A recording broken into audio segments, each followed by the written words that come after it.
கர்த்தர் உங்களுக்கு சொல்ல வேண்டிய வசனம் என்கிட்ட இருக்குது. இப்போ பிரியமானவர்களே, அந்த வசனத்துக்கு திரும்ப போயிடுவோம். சங்கீதம் 22:30. 22:30. சங்கீதம் 22:30. ஒரு சந்ததி அவரை சேவிக்கும், தலைமுறை தலைமுறையாக அது ஆண்டவருடைய சந்ததி என்னப்படும். ஆமென். ஆண்டவருக்கு மகிமை உண்டாகட்டும். ஒரு சில தினங்களுக்கு முன்பாக ஒரு நாள் காலையில், நான் நினைக்கிறேன் போன வாரத்தில் அதிகாலையில் என்னுடைய சில நேரங்களில் ஆண்டவர் அப்படி பேசுவது உண்டு. இந்த வசனம் என் உள்ளத்தில் வந்துக்கிட்டே இருக்குது. காலையில் ஒரு 4:35 இருக்குன்னு நினைக்கிறேன். இந்த வசனம் வந்துக்கிட்டே இருக்குது. அப்போ ஏன் இந்த வசனத்தை ஆண்டவரை உணர்த்துகிறீர் அப்படின்னு நான் அந்நிய பாஷையில் அப்படியே ஸ்தோத்திரம் பண்ணும்போது, ஆண்டவர் சந்ததிகளை கொஞ்சம் ஃபோக்கஸ் பண்ணு. இன்றைக்கி ஆசீர்வாதத்தை நீங்கள் ஃபோக்கஸ் பண்ணுறீங்க, அற்புதங்களை ஃபோக்கஸ் பண்ணுறீங்க, நல்லது. தேவைகளுக்காக ஜெபிக்கிறீங்க, நல்லது. அதை அடுத்த சந்ததி, அடுத்த ஜெனரேஷன். ஆமாம், இப்போ பார்த்தீங்கன்னா நான் ஒவ்வொரு முறையும் சொல்லிக்கிட்டே இருப்பேன், திரும்ப திரும்ப ஏன் இதை இப்படின்னா ஈஸியாக உங்களுக்கு புரியக்கூடிய அளவில் உங்கள் தாத்தா பாட்டி அம்மாவுக்கு இருந்த விசுவாசம் பிள்ளைகளுக்குள்ளே அதே அளவு இருக்கானா? இருக்காது. அப்போ அப்பா அம்மாவுக்குள்ளே இருந்த விசுவாசம் பிள்ளைகளுக்குள்ளே இருக்குமானா? இருக்காது. இந்த நாட்களில் பிள்ளைகளை ஆலயத்துக்கு கூட்டிகிட்டு போகிறதும் பைபிளை படிக்க சொல்கிறதும் ஒரு பெரிய டஃப். இதை ஒத்துக்கொள்ள வேண்டிய ஒரு காரியம். ஆனால் தேவனுடைய பிள்ளைகளே, நம்ம அந்த காலத்தில் உங்கள் அப்பா அம்மா உங்களை ட்ரீட் பண்ண மாதிரி, உங்களை வழி நடத்தின மாதிரி இப்போ இந்த காலத்தில் வழி நடத்த முடியாது. அந்த காலத்தில் தோலை உரிச்சு விடுவாங்க, இல்லை? ஒரு 5 நிமிஷம் லேட் ஆயிடுச்சுன்னா உருட்டி எடுக்கிறதுக்குள்ளே என்ன ஒரு மாதிரி ஆயிரும். ஆனால் இந்த காலத்தில் பெற்றோரை உருட்டி எடுத்து விடுவாங்க. அது இந்த காலம். அதனால் கர்த்தருடைய பிள்ளைகளை, இந்த நாட்களுக்குரிய ஆவிகளை நம்ம கண்டுபிடிக்கணும். இந்த நாளுக்குரிய உதாரணத்துக்கு சொல்கிறோம். அந்த காலங்களில் யுத்தம் எப்படி நடக்கும்னா, எல்லாரும் ஒரு குறிப்பிட்ட இடத்துக்கு வருவாங்க, போர் ஆயுதங்களை வச்சுருப்பாங்க. அந்த என்ன வச்சுருப்பாங்க? அம்பு வச்சுருப்பாங்க, கத்தியை வச்சுருப்பாங்க, இல்லை ரதங்கள், குதிரை வீரர்கள் நேருக்கு நேர் யுத்தம் பண்ணுவாங்க. அது பழைய ஏற்பாடு காலத்தில் நிறைய சம்பவங்கள் நமக்கு தெரியும். ஆனால் இந்த நவீன காலத்தில் அப்படியா யுத்தம் பண்ணுறாங்க?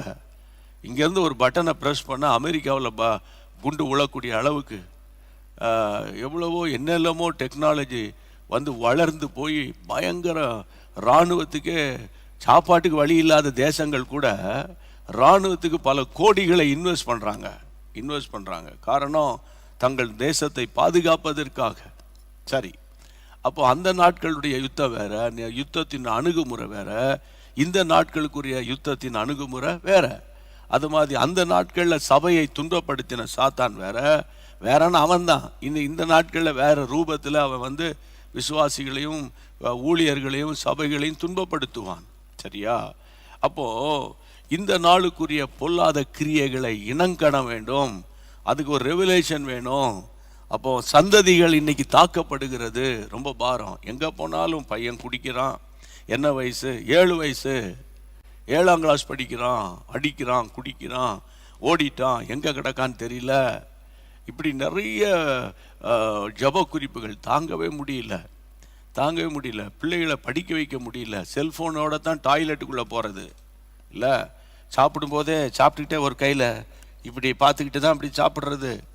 அது ஏதோ ஒரு அவசர செய்தினா கூட பரவாயில்ல, அப்படி காதில் மாட்டிக்கிட்டு இதெல்லாம் நீ நல்லா கவனித்து பார்த்தீங்கன்னா, இந்த நாட்களில் பிசாசு பல விதங்களில் பிள்ளைகளை கட்டி வைத்திருக்கிறான். சில பிள்ளைகள் சொல்கிறாங்க, எங்கள் அப்பா அம்மாவை கூட கட்டி வச்சிருக்கிறான்னு. சரியா? சொல்கிற மாதிரி எனக்கு கேட்குற மாதிரி இருக்குது. புரியுதா? அப்போ இந்த நாட்களில் சந்ததிகளை நீங்கள் ஃபோக்கஸ் பண்ணுங்கள். நாங்கள் ஜெபிச்சு தான் இருக்கோம். என் பிள்ளைகளை ஆசீர்வதியும், என் பிள்ளைகளின் பிள்ளைகளை ஆசீர்வதியும், என் பேர பிள்ளைகளை ஆசீர்வதியும். அந்த மாதிரி ஜெபம்லாம் ஒர்க் அவுட் ஆகாது. இப்போ நான் ஏன் பண்ணி ஜெபிக்கிறது, நான் பேசுகிறதெல்லாம் ஏதோ சாப்பாட்டுக்கோ துணிமணிக்கோ வேலைக்கோ அல்லது ஒரு வீட்டை வாங்குறதோ காரை வாங்குறதோ பங்களா வாங்குறதுக்காகலாம் நான் பேசலை. அது என்னை பொறுத்தவரை நன்மையும் கிருபை என்னை தொடரும். என்ன சொல்கிறீங்க? நன்மையும் கிருபை என்னை தொடரும். நான் தொடரும் போது தான் பிரச்சனை வருமே தவிர, அது தொடர்ந்தால் சூப்பராக ஒர்க் அவுட் ஆகும்.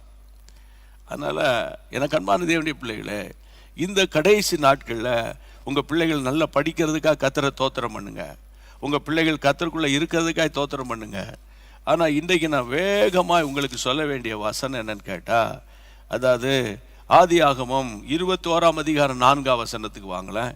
ஆதியாகமம் 21:4. நானும் பரட்டுறேன், நீங்களும் பாருங்க. 21:4 வாசிப்போம். தன் குமாரனாகிய ஈசாக்கு பிறந்த 8ஆம் நாளிலே, ஈசாக்கு பிறந்த 8ஆம் நாளிலே ஆபிரகாம் தனக்கு தேவன் கட்டளையிட்டபடி தேவன் கட்டளையிட்டபடியே அவனுக்கு விருத்த சேதனம் பண்ணினான். ஈசாக்கு பிறந்துட்டான், 8ஆம் நாள் ஆயிட்டு. அப்போ ஈசாக்கு பிறந்தவுடனே ஈசாக்கு விருத்த சேதனம் பண்ணப்பட்டது. இப்போ கர்த்தருடைய பிள்ளைகளே, சந்ததிகளுக்குரிய ஆசீர்வாதத்துக்கு அடையாளமாக ஈசாக்கின் சந்ததியை நான் உங்களுக்கு அடையாளம் காட்டுறேன். அப்போ ஈசாக்கை ஆண்டவர் திட்டத்தின் கீழ் தகப்பன் கொண்டு வந்து 8வது நாளில் விருத்த சேதனம் பண்ணினான். ஆனால் நம்ம நியாயப்பிரமாண விசுவாசிகள் அல்ல. அதாவது பிரமாணத்தின்படி வாழணுங்கிறது கிடையாது. நம்ம கிருபையின் காலத்தில் வந்துட்டோம். புது உடன்படிக்கை விசுவாசிகள். ஆண்டவராகிய இயேசுவின் இரத்தத்துக்கு பிறகு நியாயப்பிரமாணத்தை எல்லாம் ஆண்டவர் நீங்களாக்கி கிருபையின் பிரமாணத்துக்கு கொண்டு வந்துட்டாரு. அதனால தான் அப்போஸ்தலனாகிய பவுல் சொல்வார், 1 கொரிந்தியர் 7ஆம் அதிகாரம் 9ஆம் வசனத்தை நீங்க வாசிக்கும்படி கேட்கிற 19. 1 கொரிந்தியர் 7:19 என்ன சொல்லுகிறது? விருத்த சேதனம் ஒன்றுமில்லை, விருத்த சேதனம் இல்லைனாலும் ஒன்றும் இல்லை. தேவனுடைய கற்பனைகளை கைக்கொள்கிறதே காரியம். கற்பனைகளை கைக்கொள்றதே காரியம். ரோமர் 3:30. அடுத்தது வேகமாக. ரோமருக்கு எழுதின நிருபம் 3ஆம் அதிகாரம் 30ஆம் வசனம். விருத்த சேதனம் உள்ளவர்களை விசுவாசத்தினாலும் விருத்த சேதனம் இல்லாதவர்களை வாசிங்க. அந்த ஸ்கிரீன்ல அந்த வசனத்தை போடுங்க. ரோமர் 3:30. ரோமருக்கு எழுதின நிருபம் 3ஆம் அதிகாரம் 30ஆம் வசனம். விருத்த சேதனம் உள்ளவர்களை விசுவாசத்தினாலும் விருத்த சேதனம் இல்லாதவர்களை விசுவாசத்தின்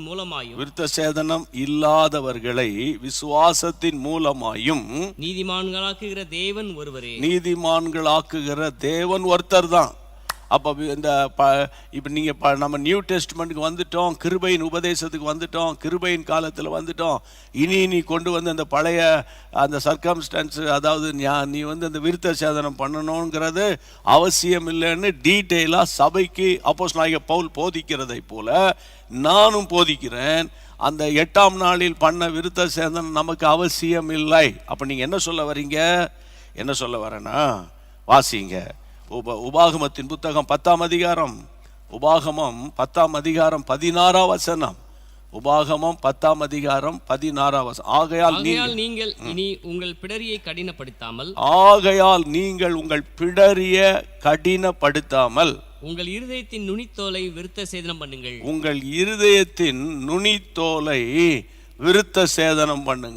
இருதயத்தின் நுனித்தோலை விருத்த சேதனம் பண்ணுங்கப்பா. புரியுதா?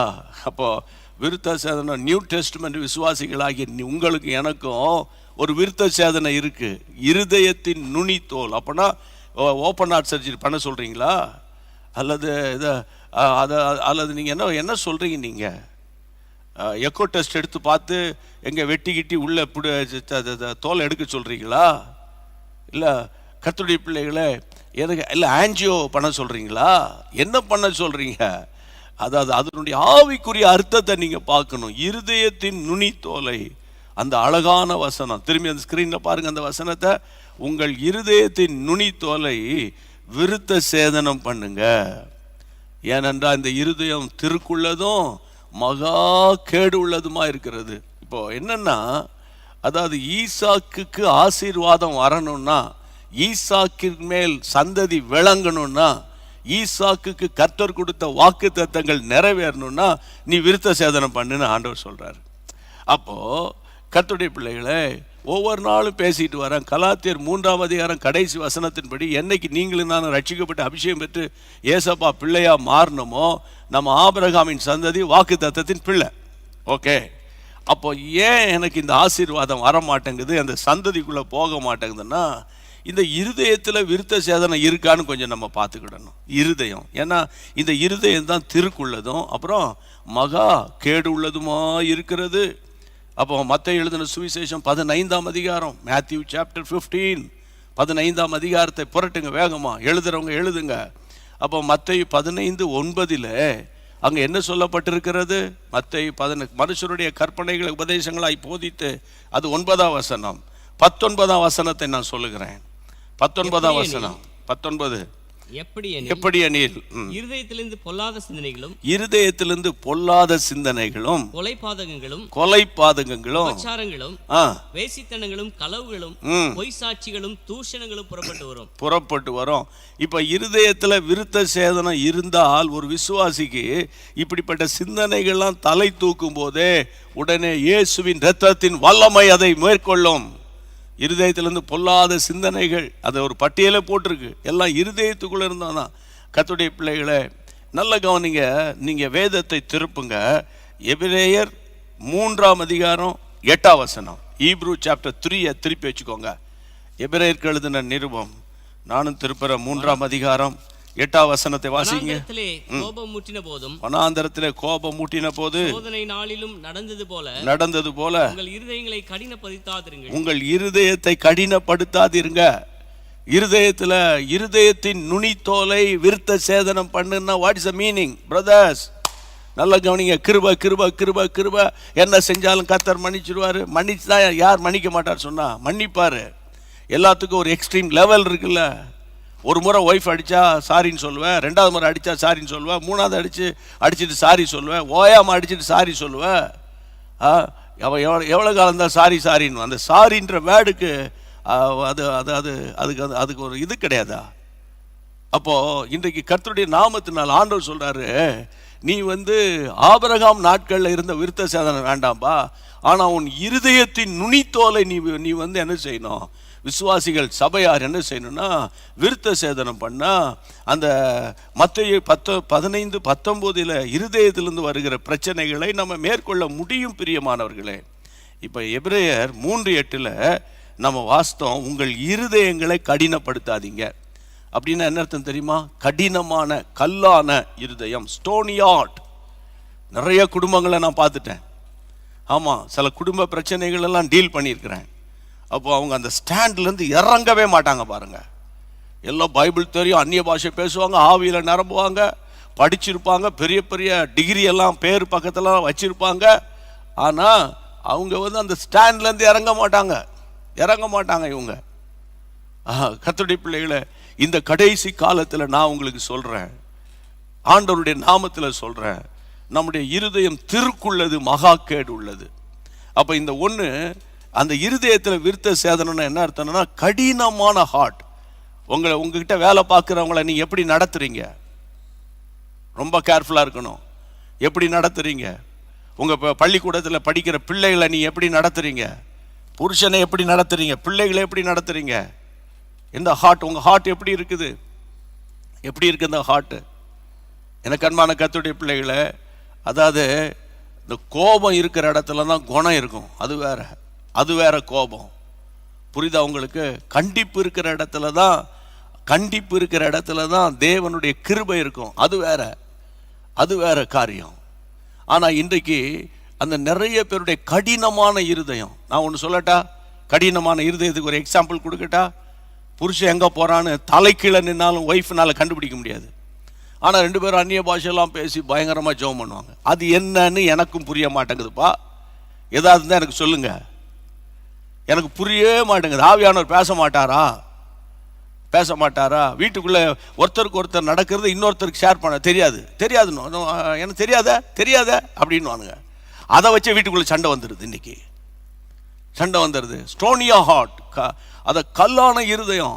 அந்த ஸ்டோனி ஹார்ட்டில் விதையை விழுந்தா அதுவும் ட்ரை பண்ணும் விதை முளைக்கிறதுக்கு. ஆனால் டக்குன்னு வாடி போயிடும். காரணம் என்னன்னு பார்த்தா கீழே ரூட் இல்லை, ஃபவுண்டேஷன் இல்லை. நிறைய பேருக்கு ஃபவுண்டேஷன் இல்லாதனால தான் கட்டடம் கிடுகிடுன்னு ஆடுறது மாதிரி. ஆமென். ஆவிக்குரிய வாழ்க்கையில் கஷ்டம், நஷ்டம், உபத்திரம், இழப்பு, சஞ்சலம், துன்பம் என்னெல்லாம் இருக்கோ அவைகள் எல்லாவற்றின் நடுவிலே வந்தாலும் என் மீட்பர் உயிரோடு இருக்கிறார் என்று சொல்லணும்னா உன்னுடைய ஃபவுண்டேஷன் ஸ்ட்ராங்காக இருக்கணும். இந்த கிரேஸில் இருக்கிறவனுடைய ஃபவுண்டேஷன் ரொம்ப டேஞ்சர், ரொம்ப டேஞ்சர். தாக்கு பிடிக்க முடியாது, அவங்களால தாக்கு பிடிக்க முடியாது. கர்த்தருக்கு மகிமை உண்டாவதாக. அப்போ நான் என்ன சொல்கிறேன்னா, ஒன்று, கர்த்தருடைய பிள்ளைகளை இருதயத்தில் பொல்லாத இருதயம், மகா கேடு உள்ள இருதயம், கடினமான இருதயம். வாசிங்க அடுத்த வசனம், அதை 3:10 பாருங்க. எபிரேயர் 3:10. எபிரேயர் 3:10. ஆதலால் நான் அந்த சந்ததியை அரோசித்து அவர்கள் எப்பொழுதும் வழி போகிற இருதயம் உள்ள ஜனம் என்று. அவர்கள் எப்போதும் வழுவி போகிற இருதயம் உள்ளவர்கள். எப்பவுமே ஒரு எரர் இருந்துகிட்டே இருக்கும், எப்பவுமே ஒரு எரர் இருந்துகிட்டே இருக்கும். வழுவி போகிற இருதயம். ஆமா, அவங்களால ஸ்டேபிளா இருக்கவே முடியாது. நல்ல பாட்டு படிப்பாங்க, நல்ல ஜெபம் பண்ணுவாங்க, எல்லாம் பண்ணுவாங்க. திடீர்னு பார்த்தா ஊழியத்துக்கு வரீங்களா? அப்படியா அப்படியா, நீங்க போயிட்டு வந்துருங்க, நாங்க தான் போவோம் ஐயா, நீ வந்தாலும் வரலன்னு நாங்க போதானே போறோம். ஆமா, கர்த்தருக்கு மகிமை உண்டாகட்டும். அந்த எரர் இருக்கா? வசனம் சொல்லுகிறது வழுவி போகிற இருதயம், வழுவி போகிற இருதயம், கடினமான இருதயம். அடுத்தது அதே அதிகாரத்தில் நீங்க பாருங்க கர்த்தருடைய பிள்ளைகளை, நீங்க அதே அதிகாரத்தில் நீங்க வாசிக்க வேண்டியது 12ஆம் வசனத்துக்கு வாங்க. ஜீவனுள்ள தேவனை விட்டு விலகுவதற்கு ஏதுவான, ஜீவனுள்ள தேவனை விட்டு விலகுவதற்கு ஏதுவான அவிசுவாசம் உள்ள பொல்லாத இருதயம் உங்களில் ஒருவனுக்குள்ளும் இராதபடிக்கு நீங்கள் எச்சரிக்கையாய் இருங்கள். இந்த இருதயத்துக்கு பேர் பாருங்க, அதாவது தேவனை விட்டு விலகுவதற்கு ஏதுவான அவிசுவாசம். அப்போ ஒரு தேவ பிள்ளைக்கு, ஒரு ஊழியக்காரனுக்குள்ள விசுவாசம் அப்படியே அவன் தடுமாறுதுனாலே அவன் எங்கேயோ அவன் லூஸ் ஆகுறான், விழுகிறான்னு அர்த்தம். ஃபெய்த்தில் உங்களால நிக்க முடியலன்னா எங்கேயோ நீங்க தடுமாறுறீங்கன்னு அர்த்தம். அதான் தேவனை விட்டு விலகுகிற, அதாவது அவிசுவாசம் உள்ள இருதயம். அந்த வசனத்தை போடுங்க திரும்ப ஸ்கிரீன்ல. அந்த வசனத்தை வாசிப்போம் கர்த்தருடைய பிள்ளைகளே. சகோதரரே, ஜீவனுள்ள தேவனை விட்டு விலகுறதுக்கு ஏதுவான அவிசுவாசம் உள்ள பொல்லாத இருதயம், அவிசுவாசம் உள்ள பொல்லாத இருதயம் உங்களில் ஒருவனுக்குள்ளும் இராதபடிக்கு. பொல்லாத ஈவில் ஹார்ட். பொல்லாத இருதயம் என்னன்னா ஈவில் ஹார்ட். அதை இன்னொரு தமிழ்ல சொன்னா, நானே ஒரு டிரான்ஸ்லேஷன் சொல்றேன், பிசாசு இருதயம். பிசாசு குடிக்கொண்டிருக்கிற இருதயம். பயங்கரமான மாஸ்டர் பிளான்லாம் பண்ணுவாங்க, பயங்கரமா பண்ணுவாங்க. இப்படி பேசினா நம்ம இப்படி பேசணும், ஏற்கனவே ஸ்கெட்ச் போட்டு வைப்பாங்க. இப்படி பேசினா இப்படி பேசணும், இப்படி சொன்னா இப்படி பண்ணணும். அவங்க இப்படி பேசுவாங்கன்னு தெரியும், உடனே நான் இப்படி சொல்லுவேன். அதுதான் ஈவில் ஹார்ட். இருக்கா? நான் என்ன ஆராய்ச்சி பார்க்குறேன், எனக்குள்ள இருக்கா? அது பிசாசின் இருதயம். பயங்கரமான சிலர் எல்லாம் பேசும்போது பார்த்தீங்கன்னா அவங்க ஹார்ட் பயங்கரமா இருக்கும், பயங்கரமா இருக்கும். ரொம்ப குலைவாங்க கடந்து. அப்படியா, தோத்துற ஐயா, பிரைஸ் தி லார்ட், கர்த்தர் ஸ்தோத்திரம். அப்பவே தெரியும் சோறு குழஞ்சிட்டுன்னு. புரியுதா உங்களுக்கு? அப்ப இந்த கடைசி காலத்துல தேவனுடைய பிள்ளைகளை, அவிசுவாசம் உள்ள பொல்லாத இருதயம், கடினமான இருதயம், வழுவி போகிற இருதயம். அந்த எபிரேயர் 3 மட்டும் எத்தனை இருதயம் இருக்கு பாருங்க. அப்ப இன்றைக்கு ஆண்டவர் சொல்றாரு, அந்த இருதயத்தை நீ விருத்த சேதனம் பண்ணு. இன்னும் நீங்க பைபிளை பாருங்களேன், நான் இன்னும் சில வசனங்களை உங்களுக்கு எழுதி வச்சிருக்கேன். 104ஆம் சங்கீதம் 4ஆம் வசனம். 104ஆம் சங்கீதம் 4ஆம் வசனம். Price God. 104ஆம் சங்கீதம் 4ஆம் வசனம் என்ன சொல்லுகிறது பாருங்க. தம்முடைய தூதர்களை 104 வெரி சாரி 101 மாறுபாடான இருதயம், மாறுபாடான இருதயம் என்னை விட்டு அகல வேண்டும், என்னை விட்டு அகல வேண்டும், பொல்லாதவனை அறிய மாட்டேன். மாறுபாடான இருதயம். அவர் ஜெபம் பண்ற, ஆண்டவரே இந்த மாறுபாடான இருதயம் வேண்டாம்ப்பா. அந்த ஸ்கிரீன்ல இருக்கட்டும், அந்த வசனத்தை படிங்க. மாறுபாடான இருதயம் என்னை விட்டு அகலணும். ஆண்டவரே உமக்கு ஸ்தோத்திர ஆண்டவரே. மாறுபாடான இருதயம். ஆமா, கர்த்தருடைய பிள்ளைகளே, நீங்க நீதிமொழிகளின் புத்தகம் 11ஆம் அதிகாரம் 20ஆம் வசனத்தை பாருங்களேன். இந்த மாறுபாடான இருதயத்தை பத்தி 11:20. மாறுபாடான இருதயம் உடையவர்கள் கர்த்தருக்கு அருவருப்பானவர்கள். கர்த்தருக்கு அருவருப்பானவர்கள். மாறுபாடான இருதயம் ஒன்று இருந்துச்சுன்னா அவன் உலகம் அவனை கண்டுபிடிக்க முடியாது. உலக மக்களால் கண்டுபிடிக்க முடியாது. அவன் ஹார்ட்டை தோத்துறா அக்கா, தோத்துற அக்கா, அண்ணா சித்தி, தோத்துற சித்தி, தோத்துற அங்கிள், ஆமா அப்படி இப்படின்னு. ஆனா நல்லா கவனிக்கணும், அவனுக்குள்ள வேற இருதயமும் இருக்கும், வேற இருதயம் இருக்கும். மாறுபாடு உள்ள இருதயத்தை ஆண்டவர் அருவருக்கிறார். மாறுபாடான இருதயம் கர்த்தருக்கு அருவருப்பானது. மாறுபாடான இருதயம் கர்த்தருக்கு அருவருப்பானது. அதனால்தான் அப்போஸ்தலனாகிய பேதுரு அப்போஸ்தலர் நடபடிகள் புத்தகம் 4ஆம் அதிகாரத்தில் அந்த அபிஷேகத்தில் நிரம்பி ஆவியில நிரம்பி அவர் பிரசங்கம் பண்ணுவார்ல, அந்த 4ஆம் அதிகாரத்துக்கு வரும்போது வசனத்தில் நீங்க வாசித்து பார்த்தீங்கன்னா 40ஆம் வசனத்தை பாருங்க. அவர் என்ன சொல்லுகிறார்? 40ஆம் வசனத்துல நம்ம ஜெபம் பண்ண போறோம். வாசிங்க, 4ஆம் அதிகாரம் 40ஆம் வசனம். 2ஆம் அதிகாரத்தை திருப்புங்க, நீங்க வாசிக்க வேண்டிய வசனம் 40வது வசனம். இன்னும் அநேக வார்த்தைகளினால் சாட்சி கூறி மாறுபாடுள்ள இந்த சந்ததியை விட்டு விலகி உங்களை ரட்சித்துக் கொள்ளுங்கள் என்று புத்தி சொல்லுகிறான். அப்போஸ்தலர் 2ஆம் அதிகாரம் 40ஆம் வசனத்துல அவர் அந்த பெந்தைகோஸ்த நாளில் அப்போ அபிஷேகம் இறங்கின உடனே 11ஆம் வசனத்திலிருந்து அவர் 14 பேச ஆரம்பிப்பார். 11 வேதத்தில் வாசிக்கிறோம், 14ஆம் வசனத்திலிருந்து அவர் பேச ஆரம்பிப்பார். அவர் அன்னைக்கு பேசுகிற முதல் பிரசங்கம் அதுதான். அப்போஸ்தலனாகிய பேதுரு பேசுகிற முதல் பிரசங்கம் அதுதான். ஒரு உச்ச கட்டத்துக்கு பிரசங்கம் போகுது, ரொம்ப எக்ஸ்ட்ரீமாக போகுது. அந்த எக்ஸ்ட்ரீம் லெவலுக்கு போன உடனே அங்கே இருக்கிற எல்லாம் 37ஆம் வசனம் பாருங்க. அவர்கள் கேட்டபோது இருதயத்தில் குத்தப்பட்டவர்களாகி பேதுருவையும் அப்புறம் மற்ற அப்போஸ்தலரை பார்த்து, சகோதரரே நாங்கள் என்ன செய்யணும்பா அப்படின்னு கேட்குறாங்க. அதான் அந்த பிரசங்கம், அந்த ரிவைவல். இதுக்கு பேர் தான் ரிவைவல். சும்மா கர்த்தர் எனக்கு வீட்டை கொடுத்தார், காரு கொடுத்தார், பங்களா கொடுத்தாருங்களா, ரிவைவல் கிடையாது. அது உலக பிரகாரமான ஆசீர்வாதம், அவ்வளோதான். கல்யாணத்தை பண்ணார், பேர குழந்தைய கொடுத்தார், பேர குழந்தைக்கு ஞானஸ்தானம் வச்சோம், அதை வச்சு 100 பேருக்கு சாப்பாடு போட்டோம், அது சும்மா உலக ஆசீர்வாதம், அவ்வளவுதான். அப்போ கர்த்தருடைய பிள்ளைகளே, பேதுரு அவர்களை நோக்கி, நீங்கள் மனம் திரும்பி ஒவ்வொருவரும் பாவ மன்னிப்புக்கென்று இயேசு கிறிஸ்துவின் நாமத்தில் ஞான ஸ்நானம் பெற்றுக்கொள்ளுங்க, அப்போது அபிஷேகத்தை பரிசுத்தாவின் வரத்தை பெறுவீர்கள் அப்படின்ட்டு அப்படி சொல்லிக்கிட்டே வரும்போது தான் இந்த வாக்கு தத்தமானது உங்களுக்கும் உங்கள் பிள்ளைகளுக்கும் நம்முடைய தேவனாகிய கர்த்தர் வரவழைக்கும் தூரத்தில் உள்ள யாவருக்கும் உண்டாயிருக்கும் என்று சொல்லி இன்னும் அநேக வார்த்தைகளினாலே சாட்சி கூறி, மாறுபாடான இந்த சந்ததி, மாறுபாடான சந்ததி, கர்த்தருடைய பிள்ளைகளை மாறுபாடான சந்ததியை விட்டு நீங்க, அவர் சொல்லுகிறாரு, விலகி. மாறுபாடான சந்ததி இன்னைக்கு இருக்கா? பயங்கரமா இருக்கு. சர்ச்சுக்குள்ள ஒரு வாழ்க்கை, சர்ச்சுக்கு வெளியே ஒரு வாழ்க்கை. புரியுதா உங்களுக்கு? புரியுதா? ஒரு சபையில் 2 குரூப் இருக்கும் பொதுவாகவே. இந்த தென்னிந்திய திருச்சபைகள் மட்டும் இல்லை, எல்லா சபைகளுக்குள்ள இந்த குரூப் இருக்கும். தென்னிந்திய திருச்சபையில் கொஞ்சம் போல்டாக வெளியே தெரியும். ஆமாம், ஒரு குரூப்பு சொல்லும் கட்டடத்தை கட்டணும்னு, இன்னொரு குரூப்பு சொல்லும் கட்டடத்தை கட்டக்கூடாதுன்னு, இன்னொரு குரூப்பு சொல்லும் நாங்கள் கட்ட போகிறோன்னு, இன்னொரு குரூப்பு சொல்லும் நாங்கள் ஸ்டே ஆர்டர் வாங்க போகிறோன்னு. புரியுதா? அங்கே வட இந்தியாவில் அதாவது ஆலயத்துக்கு இடம் இல்லாமல் ஜனங்கள் அலசடிப்பட்டு கிடக்காங்க. இங்கே ஒரு கூட்டம் கெட்டுங்கிறது, ஒரு கூட்டம் கட்டக்கூடாதுங்கிறது, இன்னொரு கூட்டம் நாங்கள் தான் இருக்குதுல உயரமான கோபுரம் கட்டணுங்கிறது. அந்த அந்த ஏரியாவில் இப்படிப்பட்ட ஒரு கோபுரம் இருக்கக்கூடாது, எங்கள் கோபுரம் தான் பெருசாக இருக்கணும். நான் கேட்குறேன், அந்த கோபுரத்தின் வழியாக பரலோகத்துக்கு மக்கள் அனுப்பிடுவீங்களா? அப்படின்னா சொல்லுங்க ஐயா. அப்படிலாம் சொல்ல, நான் அங்கே சேர்ந்துக்கிட்டுறேன். அப்படி எதாவது முடியுமா? இல்லை. அந்த நாட்களில் முன்னோர்கள் ஒரு ஆலயம் தெரியணுங்கிறதுக்காக அவங்க ஒரு அடையாளமும் பண்ணாங்க. இதை ஒரு அட்டகாசமாக பண்ணக்கூடாது இல்லை? என்ன சொல்கிறீங்க? அப்போ இந்த கடைசி காலத்தில் இப்படிப்பட்ட காரியங்கள்லாம் பேசும்போது சிலர் டென்ஷன் ஆவீங்க. நீங்கள் டென்ஷன் ஆகணும் தான் நான் சொல்கிறேன். என்னைக்கு உங்களுடைய இருதயம் குத்தப்படும், எப்போ பார்த்தாலும் சுகர் கோட்டிங்கே பேசிட்டு இருந்தா இனிப்பு பிரசங்கியார்களாக இருக்கக்கூடாது, டயபெட்டிஸ் கூடிரும். அதனால இந்த கடைசி காலத்தில் வேதம் சொல்லுகிறது, இருதய நுனித்தோல், இருதயத்தில் உள்ள நுனித்தோலில் நமக்கு விருத்த சேதனம் இருந்தா ஈசாக்கை போல ஆசீர்வாதத்தின் சந்ததியா மாறிடுவோம். இதுதான் இன்னைக்குள்ள சப்ஜெக்ட். ஜெபம் பண்ணும்படி எழுப்பி நிற்கலாம்.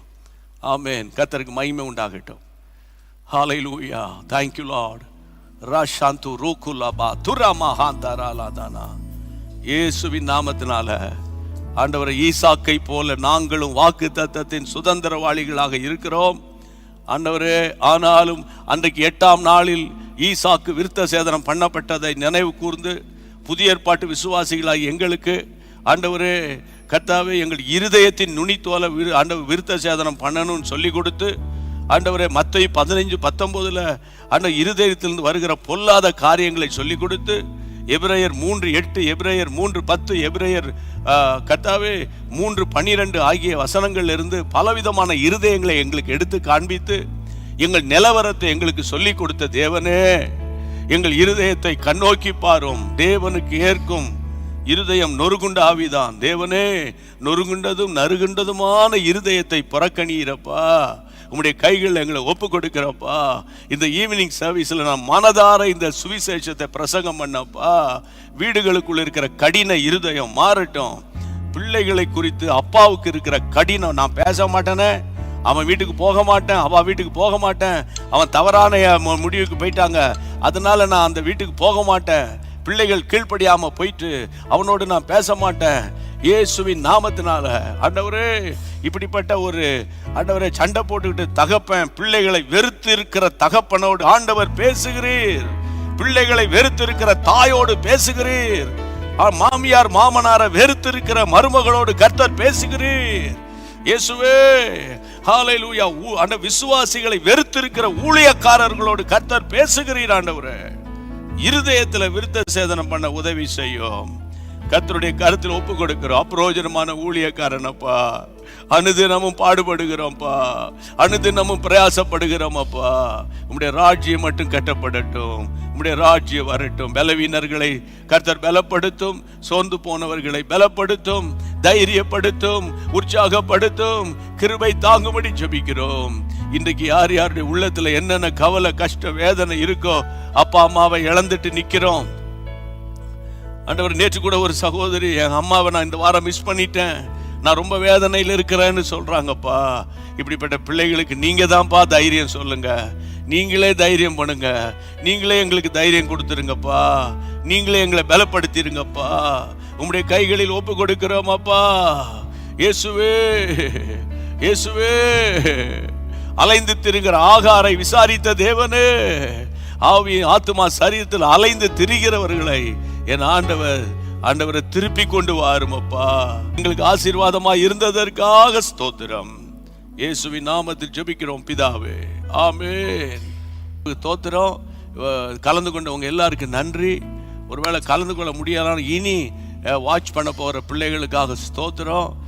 கர்த்தருடைய ராஜ்யத்தை கட்டுவோம். இயேசு சீக்கிரம் வருகிறார். ஆமென். கர்த்தர் உங்களை ஆசீர்வதிப்பாராக. எல்லாரும் சேர்ந்து சொல்லிடுவோம். என் ஆத்துமாவே கர்த்தரை ஸ்தோத்திரி, என் முழு உள்ளமே பரிசுத்த நாமத்தை ஸ்தோத்திரி. என் ஆத்துமாவே கர்த்தரை ஸ்தோத்திரி. கர்த்தர் செய்த சகல உபகாரங்களை மறவாதே. கர்த்தருக்கு ஸ்தோத்திரம்.